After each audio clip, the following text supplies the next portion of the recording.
ఆంధ్రప్రదేశ్ రాజధాని గనక విజయవాడ అయ్యుంటే సమైక్యాంధ్ర ఉద్యమం సక్సెస్ అయ్యేది, తెలంగాణ ఉద్యమం ఫెయిల్ అయ్యేది. హైదరాబాద్ రాజధాని కావడం వల్ల తెలంగాణ ఉద్యమం అక్కడ బాగా పాపులర్ అయింది. ఆంధ్రప్రదేశ్లో జరిగిన సమైక్యాంధ్ర ఉద్యమం డౌన్ ప్లే అయింది. ఎందుకని? మీడియా హెడ్ క్వార్టర్స్ ఎక్కడుంటే అక్కడే చిన్నది కూడా మీరు చూడండి, ఢిల్లీలో జరిగినట్టు ఒక రేపు మర్డరు ప్రపంచవ్యాప్తి ఇష్యూ అయింది.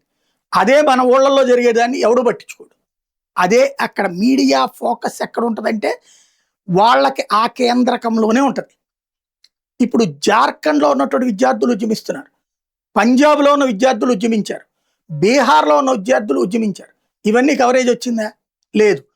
అదే జంతర్ మంతర్ దగ్గర ఈడ్చిపెడితే 300-500 మంది ఉన్నా సరే రోజుల తరబడి గంటల తరబడి లైవ్లు ఇచ్చారు. ఎందుకని? అక్కడ మీడియా ఖాళీగా కూర్చుని ఉంది. ఏదో ఒక టాపిక్ కావాలి వాళ్ళకి, ఏదో ఒకటి రెచ్చగొట్టేది కావాలి, అది వాడారు.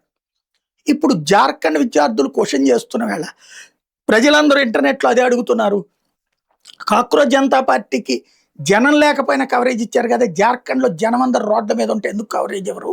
ఢిల్లీలోనేమో పిజ్జాలు బర్గర్లు పెట్టారు కదా, అక్కడ కనీసం తినడానికి కూడా ఎవరికాళ్ళు విరాళాలు వేసుకుంటున్నారు అన్నది. దానికి సీనియర్ జర్నలిస్ట్ రవీష్ కుమార్ చెప్పేది ఏంటంటే మాకు అంత నెట్వర్క్ సాధ్యం కాదు అంటున్నారు. అంటే వీళ్ళు కేవలం ఢిల్లీలో అయితేనే పెంట చేస్తారనమాట. అది ఇంతకుముందు కూడా నేను చాలాసార్లు చెప్పా, media manipulation head quarter based నడుస్తున్నంతసేపు ఈ దేశంలో ప్రజాస్వామ్యయుతమైనటువంటి వాతావరణం రాదు.